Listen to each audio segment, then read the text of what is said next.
Friends, माझं YouTube channel Sony ट्युटोरियलवर तुमचं मनपूर्वक स्वागत आहे।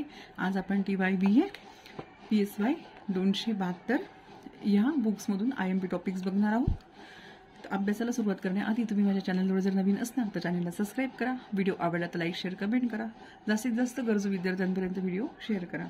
तर चला आता आपण बघूया IMP टॉपिक्स। त्याच्यामध्ये तुम्हाला मी लेसन 1 चे मानसिक स्वास्थ्य व्याख्या व अर्थ हा टॉपिक्स वाचून दाखवते। तो तुम्ही मनाच्या भाषेत लिहायचा आहे। उत्तर जर मोठंच आहे पण आपल्याला हे वाचल्याशिवाय समजणार नाही आणि आपल्या मनाच्या भाषेत त्याचं उत्तर लिहायचं आहे। एक्झाम जेव्हा आली तर आपण अभ्यासाला लागायला हवे।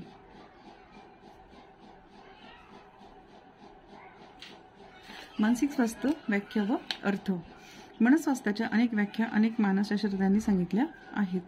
जागतिक आरोग्य संघटनेनेही WHO शारीरिक आरोग्यापुरते आपले कार्य मर्यादित न ठेवता मानसिक आरोग्याची व्याख्या मांडली आहे। आता आपण काही व्याख्या बघू। या व्याख्येबरोबर स्पष्टीकरण ही लक्षात घेऊया म्हणजे व्याख्या नीट समजून घेता येतील।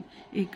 मानसिक अनारोग्याचा अभाव, उत्पादकता, धनात्मक अभिवृत्ती आणि समायोजनाची तयारी या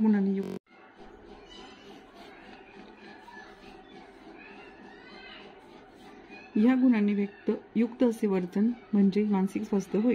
वरील व्याख्येत काही महत्त्वाच्या गुणांचा समावेश आढळतो। सर्वात महत्त्वाची गोष्ट म्हणजे अनारोग्य नसणे म्हणजे निरोगी असणे हा एकमेव निकष नसला तरी अत्यंत महत्त्वाचा आहे।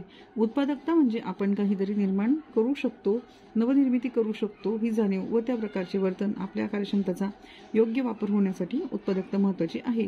आपल्या क्षमतांना विधायक चालना दिशा मिळण्यासाठी उत्पादन क्षमता हा आवश्यक घटक ठरतो।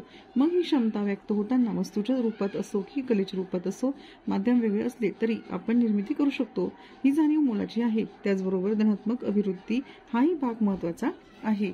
सर्वसाधारण सकारात्मक दृष्टिकोन, विचार करण्याची पद्धत यामुळे चांगल्या जमेच्या बाजू आधी पाहिल्या जातात। वस्तुस्थितीचा आहे तसा स्वीकार करण्यास मदत होते। यातूनच समायोजनाची तयारी देखील होत जाते। समायोजन करू शकणे, समायोजनाची तयारी असणे ही मनस्वास्थ्याचे महत्त्वाचे अंग आहे।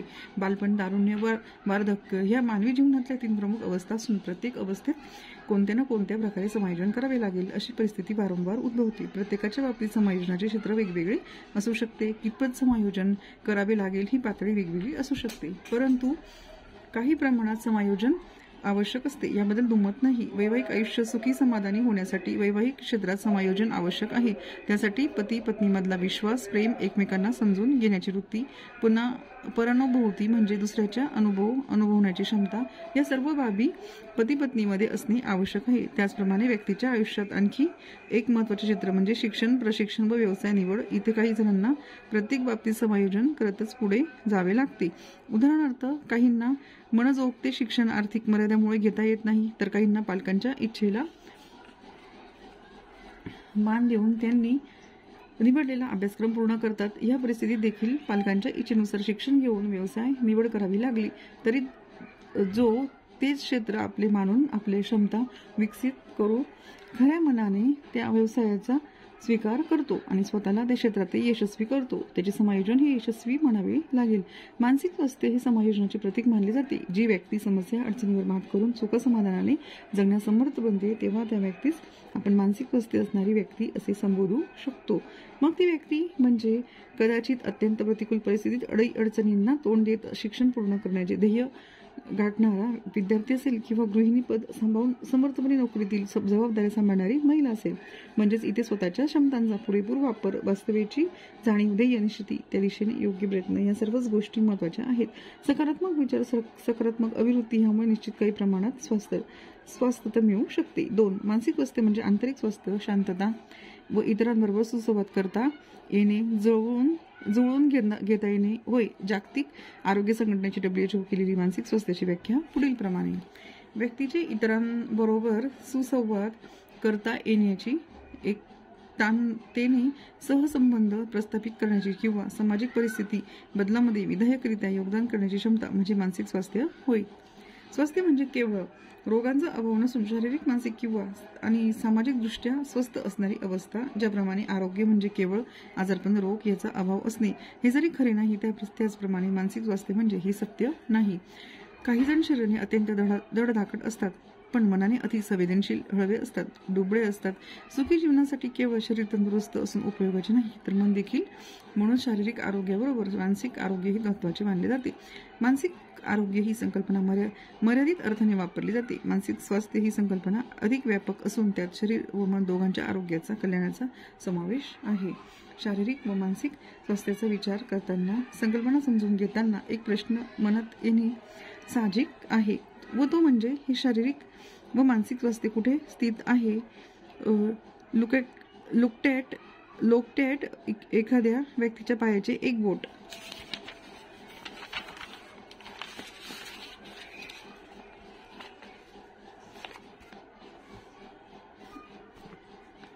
सडलेले पण बाकीचे बोटे चांगल्या स्थितीत असतील तर त्या बोटांना आपण निरोगी बोटे असं संबोधू शकतो का? आणि मग अशा व्यक्तीस आपण निरोगी स्वस्थ व्यक्ती म्हणणार का? याची दुसरी बाजू म्हणजे एखाद्या व्यक्ती स्वस्थ, निरोगी, सकारात्मक दृष्टिकोन असणारी असेल, तिचा समावेश आपण मानसिक स्वास्थ्य असणाऱ्यांमध्ये करणार का?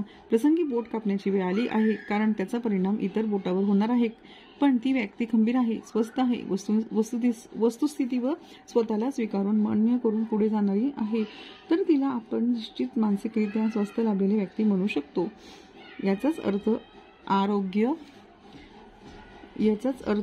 व मानसिक आरोग्य यात केवळ रोगांचा अभाव ही कल्पना नसून त्यांच्या पलीकडेचे काहीतरी जे कल्याणकारी आहे अशा बाबीचा समावेश आहे. एखादी मधुमेही व्यक्ती उत्साही, तरतरीत, कार्यक्षम, स्थित, सकारात्मक कल असणारी असेल तर आपण अशा व्यक्तीला निश्चित मानसिक स्वास्थ्य कमावलेली व्यक्ती म्हणू शकतो. रोग या संकल्पनेच्या तुलनेत आरोग्य व मानसिक आरोग्य या अमूर्त संकल्पना आहेत. थोडक्यात भौतिक, शारीरिक, मानसिक, सामाजिक बाबतीत काही उणिवा असणे किंवा नसणे यापेक्षा त्या उणिवेचा स्वीकार करून त्यावर मात करत व्यक्ती पुढे कशी जाते हा भाग महत्त्वाचा ठरतो. आपल्या व्यक्तिमत्त्वाच्या अनेक बाजू एकत्र करून एकमेकाशी गुंफण घालतो तेव्हाच आयुष्यातले यश, अपयश, ताणतणाव, आनंद, दुःख, निराशा इत्यादी सर्व चढउतार आपण यशस्वीरित्या तार्किकरित्या पार पाडू शकतो. मनाची बौद्धिक व भावनिक बाजू, त्याचे हित व कल्याण ही मानसिक स्वास्थ्याची महत्त्वाची बाजू आहे. आजच्या अतिस्पर्धात्मक युगात, चिंता व्यग्रतेच्या युगात मानसिक व्याधीचे प्रमाण वाढल्याचे आढळून येते. अशा परिस्थितीत मानसिकरित्या खंबीर राहणे, स्वास्थ्य टिकविणे हे शारीरिक स्वास्थ्य टिकविणे इतकेच महत्त्वाचे आहे. यासाठी व्यक्ती मानसिकदृष्ट्या सुसमायोजित असणे आवश्यक आहे.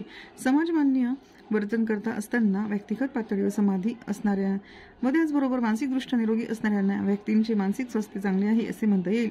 आपण यशस्वी व्हावे, सुखी जीवन जगावे ही प्रत्येक मनुष्याची इच्छा असते, ही एक ध्येय असते. यासाठी मनाच्या व शरीराच्या निकोपाळीची म्हणजे वेगवेगळ्या शब्दात सांगायचे तर मानसिक व शारीरिक स्वास्थ्याची गरज असते. आयुष्यातील संघर्षावर व समस्येवर यशस्वीपणे मात करून तसेच प्रतिकूल परिस्थितीमध्ये आयुष्याची प्रगती कायम राखून सुख समाधानाने जगणे म्हणजे मानसिक स्वास्थ्य होय. मनस्वास्थ्य म्हणजे काय तर मनस्वास्थ्य म्हणजे काय तर मन स्वस्थ असणे, शांत असणे, राग, दुःख, भीती, निराशा, काळजी यामुळे कोणत्याही प्रकारची घालमेल नसणे किंवा त्यावर ताबा मिळवणे. स्वस्थ मनाची लक्षणे थोडक्यात पुढीलप्रमाणे: सर्वसाधारणपणे कोणत्याही समस्येला शांतपणे सामोरे जाता येणे, योग्य निर्णय घेता येणे, मन एकाग्र होऊ शकणे आणि आनंद उपभोगता येणे, एकूण समाधानी वाटणे, स्वतःला व परिस्थितीला स्वीकारणे. Coming to terms with self and environment. तर चला आता आपण इथं थांबू. आता पुढचा टॉपिक पुढच्या व्हिडिओमध्ये.